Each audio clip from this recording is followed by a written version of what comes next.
Hey, what's going on, guys? We're back here with another Arsenal transfer news video. And today I'm going to be giving you guys the latest on Gabriel Jesus, a new upcoming bid for Rafinha, the Brazilian winger from Leeds, as well as the latest on Luso Martinez. And welcome to Arsenal, our very own Fabio Vieira in the number 21 kit. Now, before I start going into this video, do make sure to leave a like if you haven't already. Make sure to subscribe to my channel if you're new for the latest Arsenal news. I tend to do videos weekly on transfer news to give you guys the updates going through the week, as well as what Fabrizio Romano and David Ornstein have mentioned recently as of now. And any exclusives, I will be the first to let you guys know on Twitter. My Twitter is Miss Melina7. If you do have Twitter and want to give me a follow, feel free.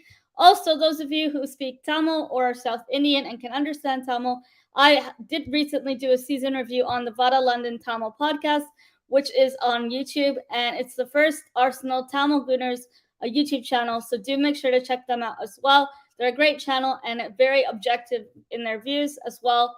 And yeah, before we get straight into the video, let's run back that intro real quick.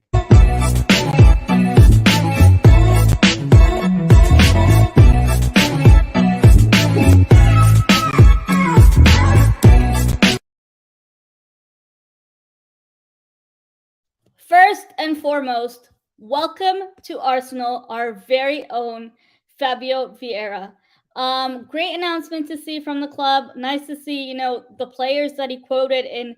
A lot of people, when they sign for Arsenal, the only name they'll mention is Thierry Henry, the greatest Arsenal player to ever grace Highbury and the Emirates era. But Fabio Vieira, if you did see his interview, he did mention other players in the Arsenal era. So it does really, it brought home a lot of memories. But he's a really, really attacking weapon. And I think we really needed that in terms of creativity. And it brings a lot more depth into our attacking midfield.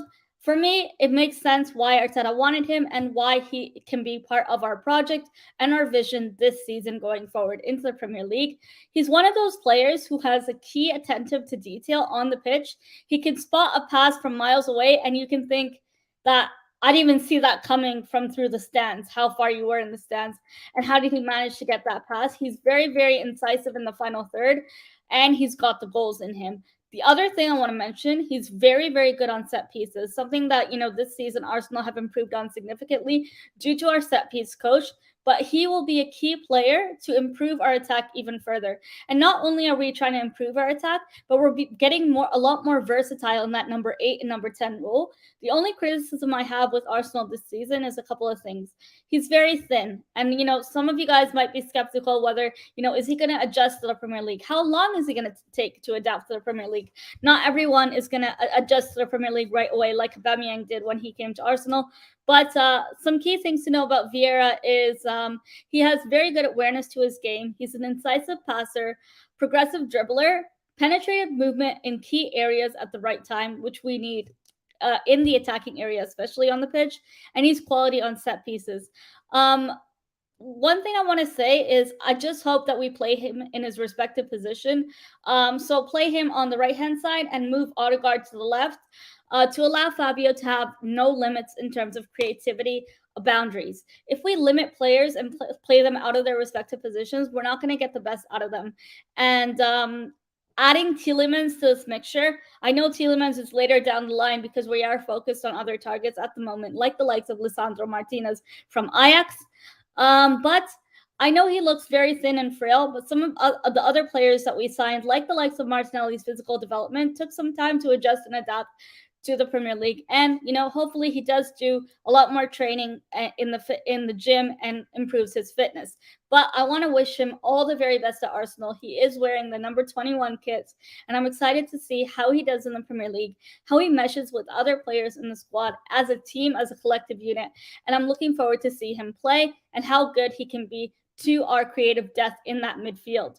And another thing I want to mention before I go on into Gabriel Jesus, the signing that we've been waiting for, the number 9, the striker that we need. And it's really, really surprising to me that Edu has not been on the barbecues this season. And this summer, he really deserves the top of the line barbecue. The way Arsenal have been moving, Arsenal have shocked everyone and their mother this season who supports the club, because it's really surprising that we're actually doing our job and acting like a big club, and that we're trying to. Arteta has clearly expressed that we're trying to get most of the core signings done before the second half of the preseason. I know they're going to Nuremberg, Germany first, and then going to Florida for some preseason games, and that so that Arteta gets a lot more time to learn the new players, how well they will mesh with the squad, and for most players to get that physical development that they need and to improve their fitness. Eddie Nketiah, if you guys haven't seen already on his Instagram, he's been working out to the core along with El Neni.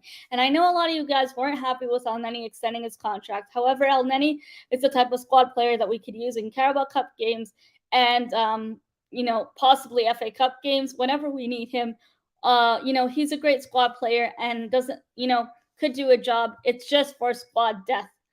Moving forward into Gabriel Jesus, what we've been waiting for. What do we know? What's the latest updates? So as you guys know, if you follow me on Twitter and if you've been following Gabriel Jesus on Twitter for the last 1 to 2 weeks, he's been on holiday in Portugal. As you guys know, a lot of these players were at the Nations League representing their nation and didn't really have a proper break from the whole Premier League season.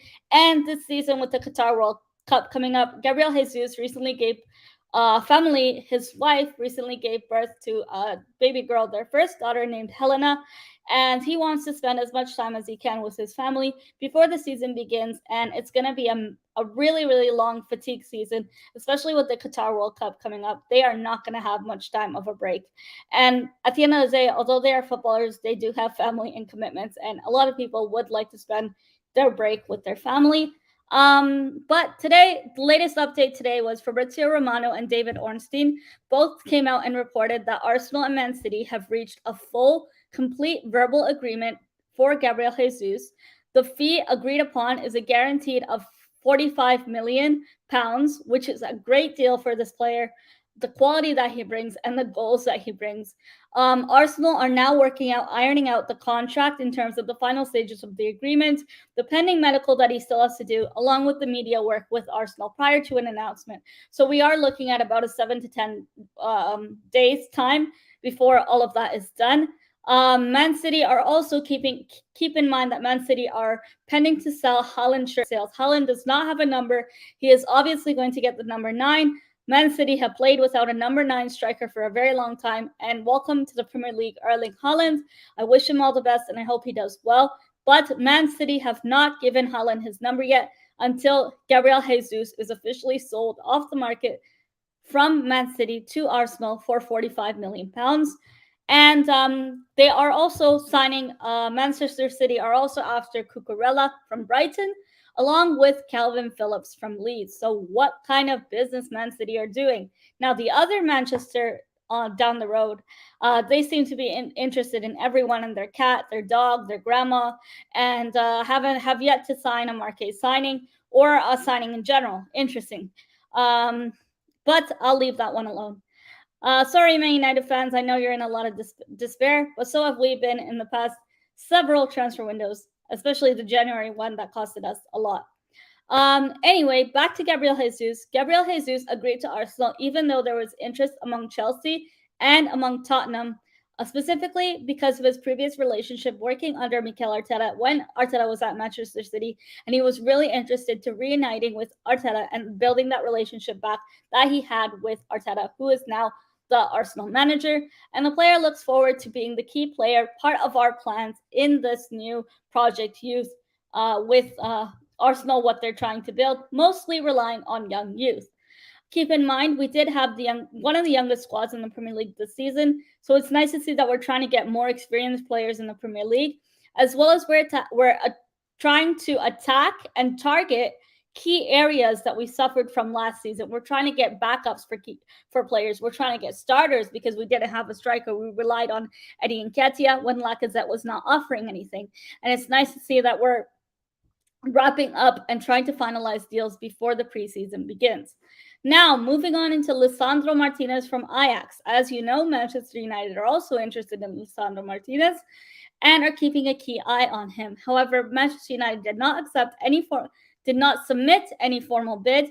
Lisandro Martinez is known as the Argentinian butcher from Ajax and is one of Arteta's top targets this transfer window. That's right, one of Arteta's top targets this transfer window, amid interest from Manchester United for the Ajax player. Today on Fabrizio Romano's Twitch stream, he stated that Arsenal are on the line for Lisandro Martinez of a price tag of 45 million euros, estimated give or take.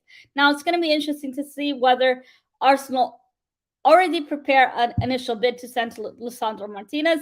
Its representatives and personal terms have already been agreed with Lisandro Martinez and Arsenal. Arsenal normally do not submit a bid for a player unless personal terms have already been agreed, or if they are confident that the player wants to leave their club to join Arsenal. Like the likes of when we submitted a bid for Scamacca. Scamacca, that has gone very, very quiet, and to me, it looks likely that that's going to be finalized in PSG. It looks like Scamacca will be a PSG player, but we'll see how that pans out. Let me know your thoughts in the comments down below of the players I've mentioned so far and who your key target is this transfer window for Arsenal. Now, the player we've been waiting for from Leeds, the Brazilian winger, no other than Rafinha.